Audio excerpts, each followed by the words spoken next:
Good evening, everyone. A very warm welcome to our speakers and all the attendees for this webinar.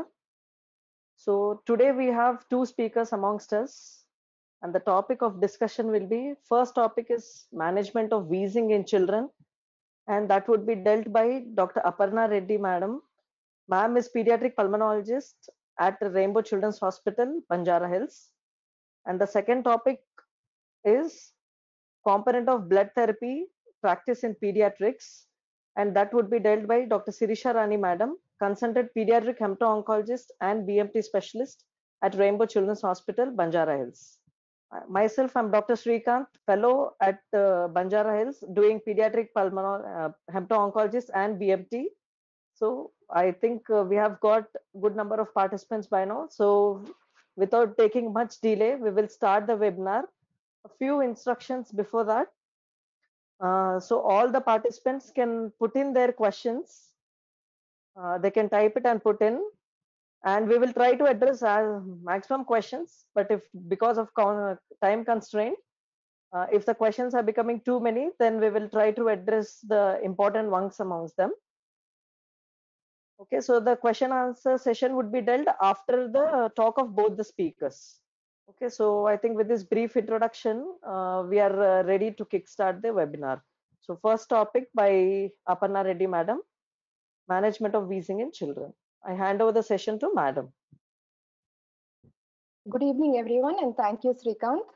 Thank you all of y'all for coming and sparing time in the Sunday evening session for the webinar. So to begin with, let us go through the management of wheezing in children. Approximately 50% of the children of preschool age and 30% of the young children experience cough, breathlessness, and wheezing during winter.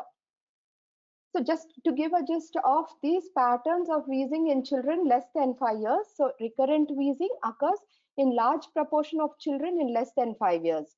So most of the times it is the viral respiratory tract infections. The previous classification of wheezing of these phenotypes were episodic wheeze, multi-trigger wheezing, and transient wheezers and late onset. And it was observed that the usefulness was not much. So the latest guidelines, the GINA guidelines, have changed that and have added this because it was said that this would probably help us in understanding the probability of wheezing being more in these patterns. So coming first to the ones who few have asthma, where the symptoms of cough, wheeze, heavy breathing is less than 10 days during upper respiratory infections, or 2 to 3 episodes of these episodes of URI or LRS during this per year. So no symptoms between these episodes. So these are the ones who probably have fewer of them would have asthma, and most of them would fall into the category of viral associated wheezing. Now the other category would have the symptoms more than 10 days during URI, more than 3 episodes per year, or severe episodes of wheezing and night symptoms of night worsening. Between these episodes, also the child is not asymptomatic like the previous ones. Here they would have more symptoms of night cough, early morning cough, or wheezing, heavy breathing, and post-tussive vomiting. So these children, this set of children, the probability is slightly more than the previous one. Coming to the next one, where the probability is high, here the symptoms are more than 10 days, and you would see that more than 3 episodes per year, or severe wheezing in the night. And between the episodes, again, this child is not comfortable, is always coughing or wheezing on and off, early morning, night, when playing, when laughing. You see that the parents complain that whenever the child is playing, running around, the child coughs. And in the night, usually whenever they sleep in the night, they cough and throw up. These symptoms become worse in a certain set. Now, along with these symptoms, if there is a possibility of allergic sensitization, family history of asthma, food allergies, eczema, atopy, all these things, and the probability of asthma is higher in this set. So with this background for children less than 5 years, we'll go to the management. So overall, our wheezing management, what are our goals? So our goals are to control symptoms first, to have an unrestricted lifestyle to the child, to give the least medication which has a good effective control, to limit the medication side effects, to see in the older child when we do the lung functions, to see that we normalize the lung functions, definitely prevent mortality in today's day and time, and prevent asthma. So a little bit word about prevention of asthma, since I will not be speaking about it later, is there is no absolute study to say, or any studies saying that these are the things which would prevent, but some of the few studies say that normal vaginal delivery would help to prevent asthma, and also vitamin D supplements to the mother, and the hygiene hypothesis still holds good, and breastfeeding to the child for long period, and all this cumulative effect helps in certain ways to prevent. We are yet to find out the real prevention. So common concerns and problems in asthma therapy are the age-old problem of inhaled versus oral route of medication. Parents always feel oral route is better because they still have the inhaler phobia is there. And other than that is the inhaled corticosteroid and steroid phobias. So the word steroid scares a lot of parents. So here we need to counsel them firstly about the inhaled routes, and secondly about the corticosteroids, that the microgram versus the milligram concept, where we say that when you take oral medications, it is in milligrams, nebulizations is in milligrams compared to your inhalers, which is in micrograms. So confusion with newer medications and their roles, and choice of inhalers and spacers. So this slide shows us using the inhaler without the spacer, where we see that most of the deposition of the medication is in the oral cavity and there is less deposition in the lungs. So the next slide is telling by using the inhaler that the deposition of this is more in the lungs and less in the oral cavity, which is why we should insist to the parents about using the spacer instead of using the inhaler directly. This trend of using inhaler directly we see more so in the older children.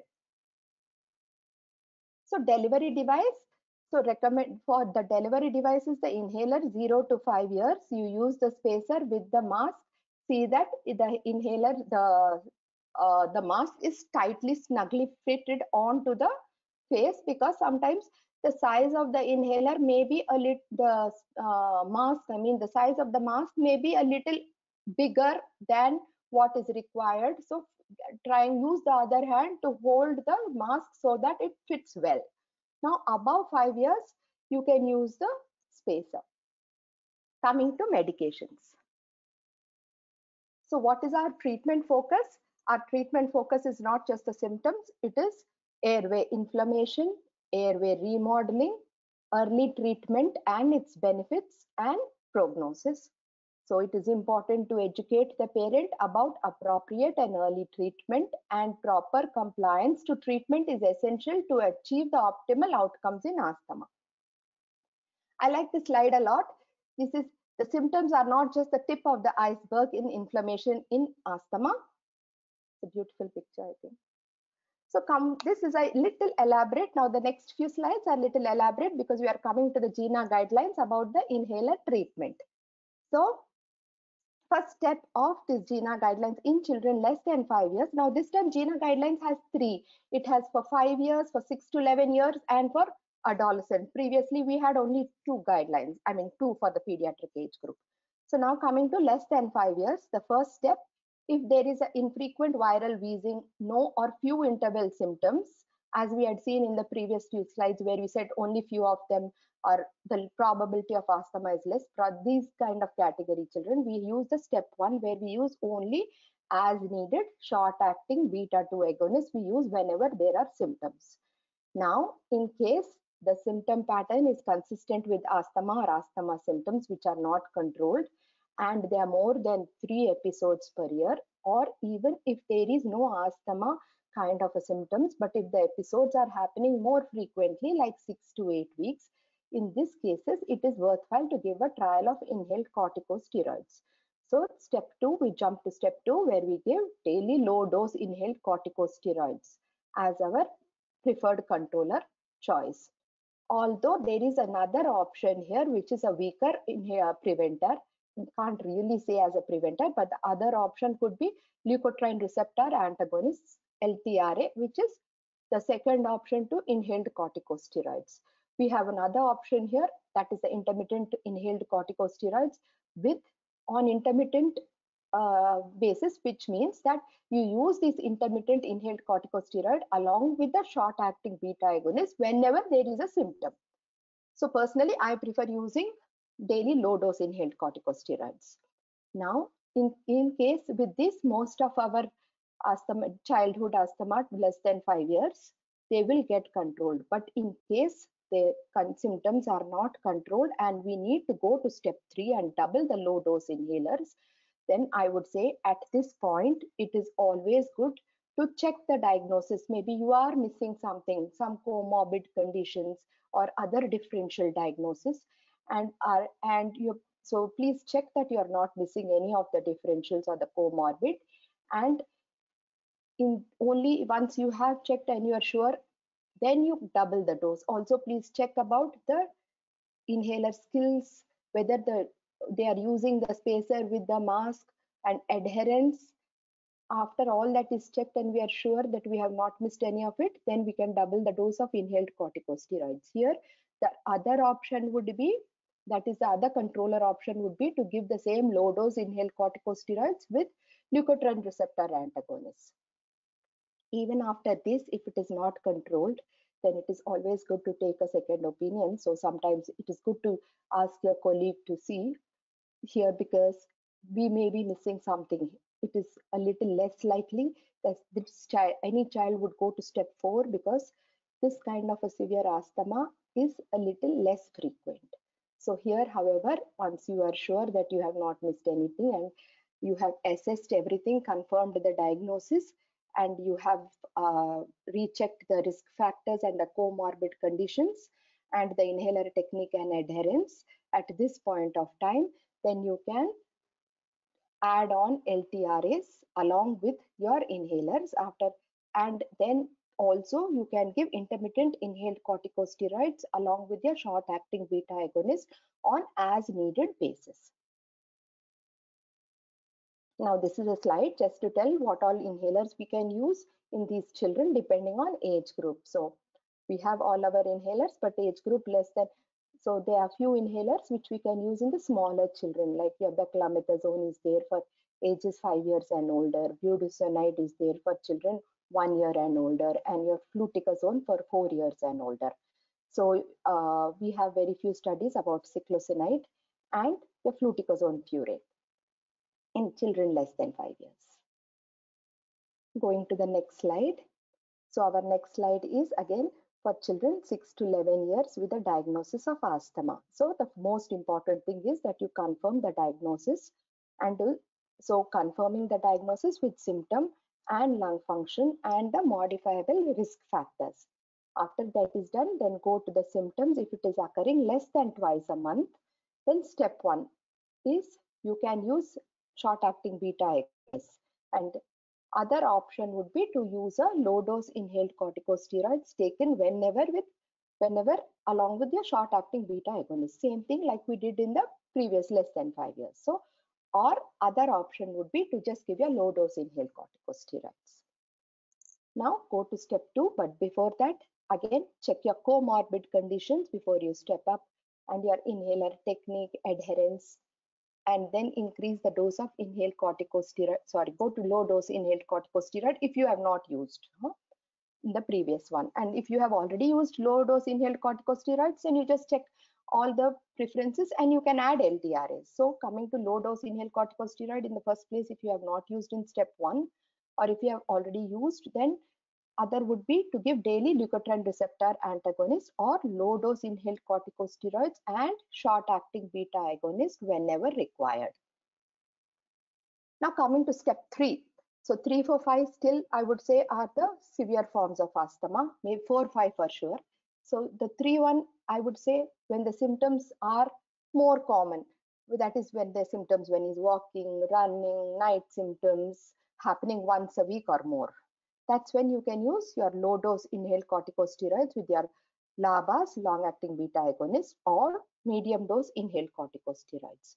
Here our second option would be to use low dose inhaled corticosteroids and leukotriene receptor antagonists. here, once you have made sure that even after step 3, if the symptoms are not well controlled, it is here good to take a halt, review everything, assess. You confirm your diagnosis and your symptom control and modifiable risk factors. You see your comorbid conditions, your inhaler technique and adherence, and then you adjust the doses accordingly.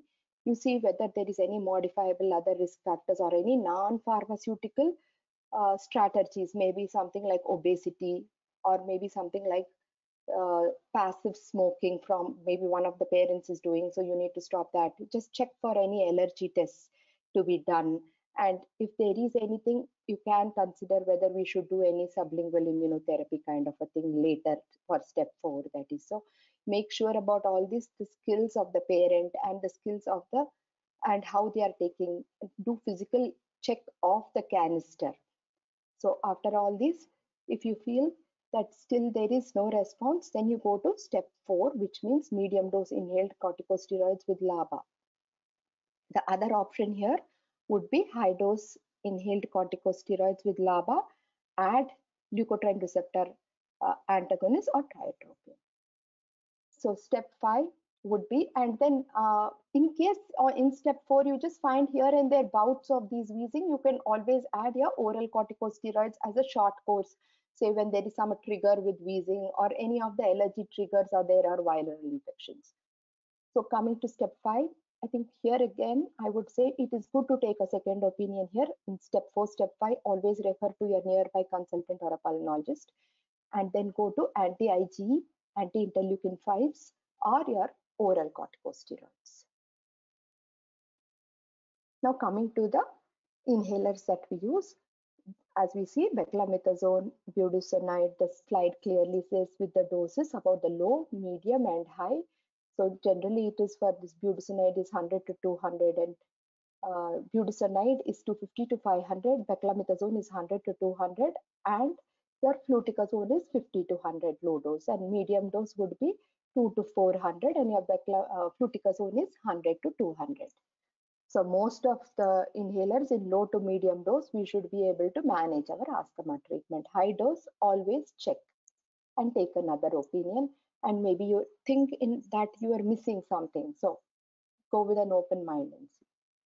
Now, now this is the older group, which is a little more problematic because of the adolescents. So here you assess, confirm that, because here why I say problematic is only because here only parent can't guide and do whatever they want. You need the child's confidence also. So talking to the parent and the child here is important, and you'll probably have to spend more time here. And here the comorbid conditions like smoking, I mean the other problems like smoking, obesity, all these come more in this age group as well. So assess confirmation of diagnosis, the symptom control and modifiable risk factors.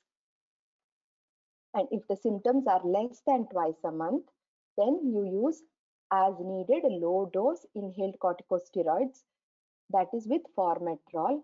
And here you can also use the reliever. Here GINA guidelines 2020 has made a change and said that instead of you using short acting beta agonists, you should use inhaled corticosteroids with formoterol as your reliever also. So they basically, these children can have just one inhaler as your preventer and as your reliever also. The other option would be low dose inhaled corticosteroids taken whenever short acting beta agonists are taken. Now we are jumping up to step 2. Here the symptoms are twice a month or more but less than daily. Here you would use your low dose inhaled corticosteroids or as needed low dose inhaled corticosteroids with formoterol. And again the same reliever as we have mentioned. The other option would be to use LTRAs, that is leukotriene receptor antagonists, or the low dose inhaled corticosteroids along with your short acting beta agonists on instead of your LABAs like the step 1. So coming to step 3, before you go to step 3, please again check your comorbid conditions, inhaler technique, adherence and patient preference and goals, and your non-pharmaceutical strategies also. Once you are sure you have assessed properly with the diagnosis and your comorbid conditions, risk factors, inhaler techniques, patient compliance. Then you adjust the dose, try to adjust the doses accordingly, treat the comorbid conditions. If that is not addressed, probably that is the reason why it is not getting controlled. And check physically the canister, whether they are completing the canister or no, or whether, see, sometimes in this age group also there may be other some psychological issues. So check with that, talk to them, and it will help you to assess. And then only you decide about stepping up the medications. So now, if the symptoms are on most days or with awakening with asthma symptoms once in a week or more, you are giving low dose inhaled in the step 3, low dose ICS and LABA, and using the same ICS with formoterol for patients as a reliever. The second option would be to give medium dose inhaled corticosteroids or low dose inhaled corticosteroids and leukotriene receptor antagonists. And step 4 and 5 are called the severe forms of asthma. It would be actually the difficult to treat asthma is probably 20. There was a Dutch study which said that there is about 27%, around 27 to 30% are the difficult to treat asthma, and among them is only 13% are the severe. So why I'm telling you all this at this point is only to remind you all that step 4 and step 5, we have to make sure whether this is just a difficult to treat asthma and you have missed your differential somewhere. Maybe the child, and look for other features, like whether there is any other immunodeficiency kind of features or any other thing that we are missing here, and just treating it as asthma. So once you have checked and you are sure, then you go to step 4, the medium dose inhaled corticosteroids and LABA as your primary when the symptoms are happening most of the time while awakening once a week or more with low lung function. So you may do a lung function test here to see whether it has really come down, just for you to cross check that it is not compliance issue. And so once you have given your medium dose inhaled corticosteroids and LABAs, that is as your preferred controller, the second option would be high dose inhaled corticosteroids and add LTRAs or tiotropium.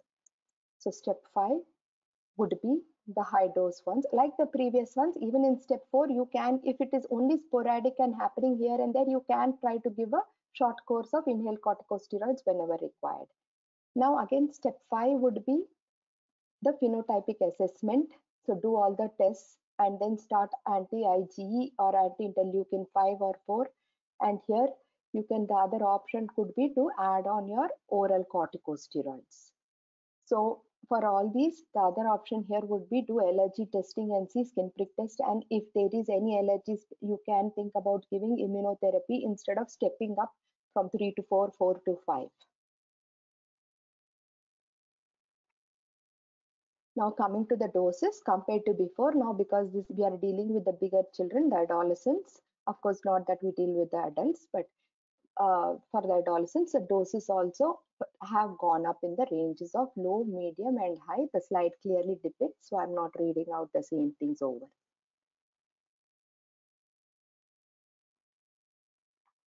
Now a short note about the changes that have been done in GINA guidelines, where GINA guide, for all these years, we had our short-acting beta agonists as our reliever medications. Now suddenly, short-acting beta, instead of short-acting beta agonists, these your ICS with formoterol have been preferred in this age group. So this is because they have shown that by regular use of that one thing from the patient's point of view, it was felt like the patients have been feeling that there is better control of the disease by using their reliever medications than their controller. So this has led to more exacerbation also. So that's why, to avoid confusion and to improve the compliance, also this has been done. And also regular use of short-acting beta agonists have caused beta-2 receptor downregulation and has caused decreased bronchoprotection and has caused rebound hyper-responsiveness, leading to more exacerbations and fatality. So this, due to all these, and also has, due to all these reasons, now we have moved over to ICS and formoterol as your reliever medications. So now as needed, low dose budesonide and formoterol can be used as your maintenance and reliever for the step 3 and 4. And also it is said that we can increase this dose as your reliever up to 72 mics of formoterol. That comes to 12 inhalations in budesonide and formoterol combination. And in beclomethasone formoterol also, we can use in step 3 to 5 both as your reliever and your controller. And in this case, we can go up to maximum of 6 inhalations, which is 48 micrograms. Now, adverse effects with montelukast. So montelukast have been used in GINA guidelines, but now this time 2020, FDA has boxed warnings in March 2020 about the risk of neuropsychiatric and suicidal tendencies in adults and adolescents, and nightmares and behavioral problems in children. So using this montelukast for allergic rhinitis should be restricted, especially. Now coming to the pharmacological therapy, the step up if control is not achieved. So before you step up, you should always review compliance, technique, and allergy control you should see. And those what the asthma management cycle of assess, adjust, and review. So you first, I have told a couple of times, I hope I'm not boring you all with the same thing, but it is very important before stepping up that we see confirm the diagnosis and to see the symptom control, see the comorbid conditions, adherence, and techniques, and then you adjust the treatment according to the comorbid conditions, see the non-pharmacological strategies, and then adjust medications accordingly, and review the response in terms of symptoms, exacerbations, side effects, and lung functions before you step up. Step down is very easy. We are happy to do that every 3 to 6 months if controlled is well achieved in 3 months. So avoid triggers of asthma and treat the comorbid conditions. So the triggers of asthma, coming to the environmental allergies, it could be dust mites, fragrance, cigarette smoking, whether it is passive or active depending on the age group, or any chemicals, pets, molds. It is good to do an allergy skin prick test, which is very commonly available now, so that as we can tell the parents, give them specific instructions about how we should avoid that particular allergen. And especially in step 3, 4, 5 of asthma, where we have, in case we have to do any sublingual immunotherapy, then it is good to start avoiding from the beginning itself, so that we won't probably reach up to that level. Now coming to food allergies, although it is very important if the child has allergy to avoid that particular food, but at the same time unnecessary restriction of food due to some myths is not correct. So food allergy is always food allergy causing respiratory symptoms are always associated, or most of the times associated, with cutaneous and gastrointestinal symptoms. So unnecessary restriction of food is not right. Now a word about our other comorbid conditions like obesity associated with asthma. So we know that obesity is associated with asthma from a very long time. So that is the thickened wall. Obesity causes the thickening of the wall and the inflammation, and it is more of Th2 driven inflammation that happens with more of hyper responsiveness and the tidal volume coming down. I am happy to share with all of you all that in this Journal of Pulmonary Medicine and Respiratory Disease, we have published an article about pulmonary function test in obese and overweight children aged 5 to 6 years. It was a case control study of children with normal weight, overweight, and obese. And we found that those who were obese, their lung functions was comparatively less with FEV1 and FEV1 to FVC ratios. So this was done in our Department of Pulmonology by our registrar Monica and myself. Now coming to difficult to treat asthma. So difficult to treat asthma, we see that most of the times it's difficult to treat asthma is something that we have probably missed out somewhere. So make sure that you make sure about all the differential diagnosis and the compliance. So uncontrolled despite 4 and 5, recheck, reevaluate, take a pulmonologist opinion or a nearby another colleague's opinion, and before you decide it is severe asthma. So maintain good, so it requires, so this treatment probably you need to reduce the risk of because these are the ones it's difficult to treat asthma because there is some gap which we have missed somewhere. These people are more prone to getting exacerbated versions. So this is the allergy iceberg, which says the symptoms are only the tip of the iceberg, but we need to treat the hyperactivity and the inflammation to achieve good control. To have a normal childhood, it is important to have normal activity, normal sports, diet, and psych. So exercise is very important for good mental health and physical health also. So encourage activity and do not ask them that just because they are asthmatics to treat them as outcasts and in games period sitting down to the corner is not good. That means we have to review our own diagnosis and see what we need to act accordingly.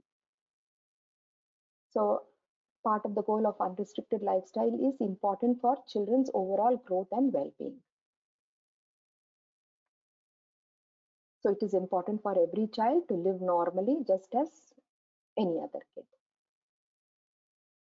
So an overview of this childhood asthma, the important management steps is thorough evaluation and accurate diagnosis, allergy and trigger avoidance, appropriate pharmaceutical treatment and delivery of medication, education of parent and patient or guardian, and adequate monitoring and supervision.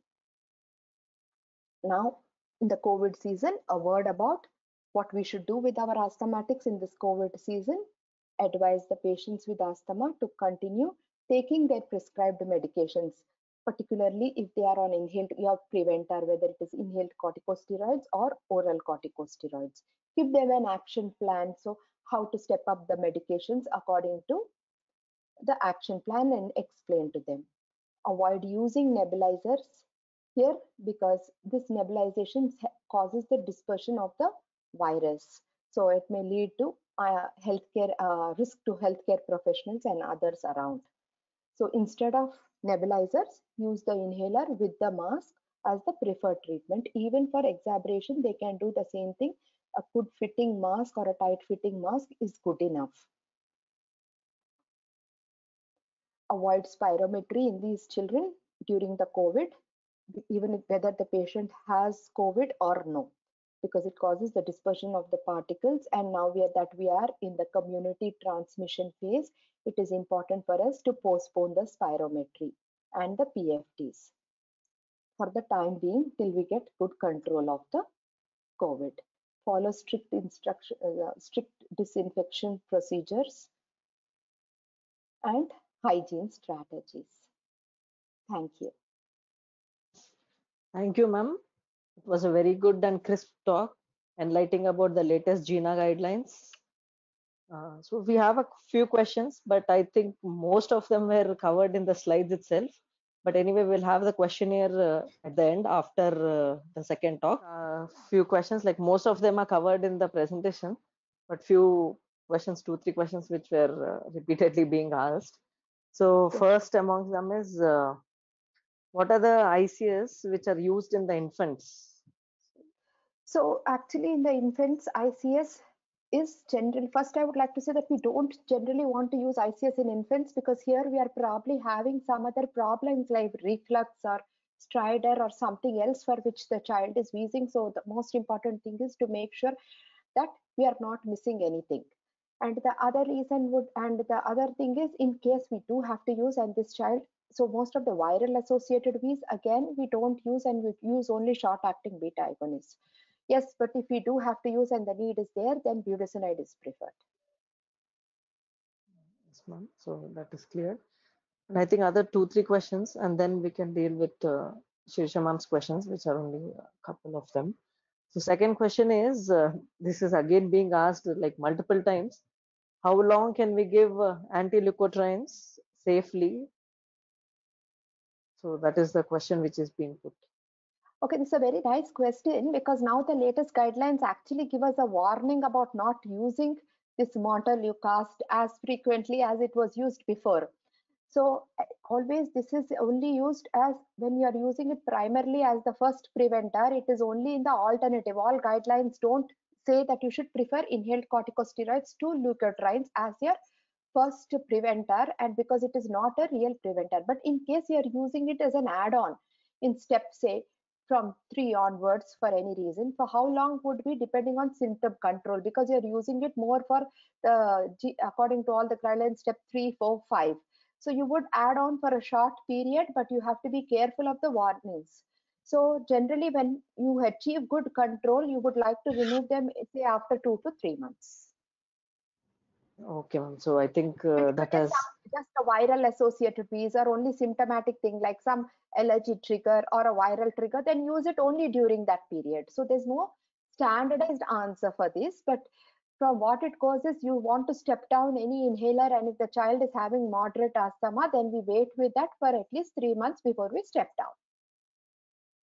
Yes, ma'am. So I think that has cleared many of the queries. And the next question, yeah, which we have is combination of anti-leukotrienes with antihistaminics. What is the role, if there is any role?